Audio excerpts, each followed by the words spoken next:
हिकिड़ी ॻाल्हि सम्झिजो त असां नेकियूं कंदा न आहियूं, कॾहिं कॾहिं कंदा त आहियूं पर उन नेकियुनि खे बि तबाहु बर्बादु करे छॾींदा आहियूं। कंदा त आहियूं पर उन नेकियुनि खे बि तबाहु बर्बादु करे छॾींदा आहियूं। सवाल थींदो त नेकियूं त कयूं था, तबाहु बर्बादु कीअं जमा थियनि न। पर ॿुधिजो, हदीस पाक जे अंदरि अचे थो पियो जेको इंसान ॿिए जी गिला करे थो, ग़ीबत करे थो पियो, इन्हनि जूं नेकियूं अल्लाह पाक जेको इंसान ग़ीबत करे थो इन जूं नेकियूं खणाए करे ऐं जंहिंजी ग़ीबत कई वञे थी उनजे नामा अमाल में अल्लाह साईं लिखाए छॾे थो। अल्लाह साईं फरमाए थो इन ग़ीबत खां बचो। अयुहिब्बु अहदुकुम अन याकुल लहमा अखीहि मैतन फकरिहतुमूहु। अल्लाह साईं फरमाए थो छा इहा ॻाल्हि अवां पसंदि कंदावे? तव्हां हिकिड़ो इंसान हुजे तव्हां इहा पसंदि कंदावे ॻाल्हि जो तव्हां पंहिंजे सके भाउ जो मोयल गोश्त खाओ? अल्लाह साईं इन आयत जे अंदरि सूरत हुजरात जे अंदरि फरमाए थो पियो छा इहा ॻाल्हि अवां पसंदि कंदावे?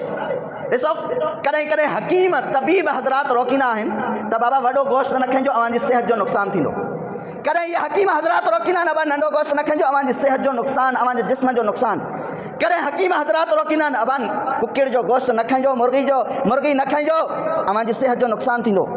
पर ही हकीमनि जो हकीम, ही रब्बुल आलमीन जेको हकीम आहे उहो रोके थो पियो, ऐं इंसानो अव्हां पंहिंजे मुयल भाउ जो गोश्त न खाइजो, अव्हांजी दुनिया बि गंदी थींदी वे, आख़िरत बि गंदी थींदी वे। उहा ग़ीबत करे ॼण अव्हां पंहिंजे मुयल भाउ जो गोश्त खाधो।